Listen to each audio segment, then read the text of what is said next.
এরা কিন্তু সবাই আমাদের এই যে রাজনৈতিক সংস্কার, এই যে আপনার একটা রাষ্ট্র কাঠামো সংস্কার, এটাই বলেন না কেন, সবকিছু কিন্তু আজকে নতুন ভাবে কিন্তু ভাবনা এসেছে। কারণ যুগে যুগে সমাজ পরিবর্তিত হয়, রাজনৈতিক সংস্কার বলেন, সমাজ সংস্কার বলেন, রাষ্ট্রের সংস্কার বলেন, সবকিছু পরিবর্তন হয়। আজকে যে আমরা চিন্তা করছি হয়তো 10 বছর পরে সেটা আপনারা অন্যদিকে হয়তো বলবেন না এটা ঠিক ছিল না, এটাই হতো। তাই আমি খুব বেশি বক্তব্য রাখবো না, কারণ আমাদের সময় হয়ে গেছে। আমি শুধু আপনাদেরকে আমি অনেক এখানে যারা আছেন আমাদের আপনারা খেয়াল আছে 2001 সালে আমি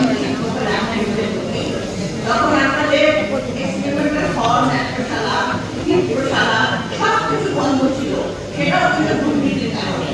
সেই সময় দুর্নীতির কারণে সেগুলো কিন্তু আস্তে আস্তে আমরা আমার থাকা অবস্থায় আমি সমস্তগুলো আমরা সেগুলো পরিপূর্ণ করে সম্পন্ন করতে পারি এবং 64টি জেলায় আমি শিল্পকলা দিতে পারি, যার মাধ্যমে আমাদের সন্তানরা তাদের আমার দেশের পর্যায় গান, কবিতা যা কিছু বলে না ছবি সব কিছু মিলিয়ে আমাদের যে মূল্যবোধ যা কিনা আগে আমার পরিবার থেকে শিক্ষা পেতাম সেই মূল্যবোধে ছাড়া আমি আপনাদের সবাইকে অনেকদিন পরে আপনাদের সঙ্গে দেখা করতে পেরেছি। আমি বলবো এটা দেখা হয়ে গেল 17 বছর আমি বেঁচে থাকবো আমি চিন্তা করতে পারিনি, কারণ আমাদের আল্লাহ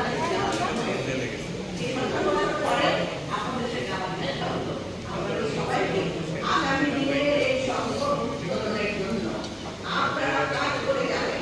একটা ভোটেরা সরে যাবেন, একটা সরকার দেশ যে বিভাজন সৃষ্টি করেছে, যে অন্যায়টা সৃষ্টি করে গেছে, যে সেই মাথাগুলার পরিবর্তন ঘটাতে হবে, সেটা একমাত্র পারবেন আপনারা এবং আমার তরুণ সমাজ যারা বর্তমানে আন্দোলনে আছে।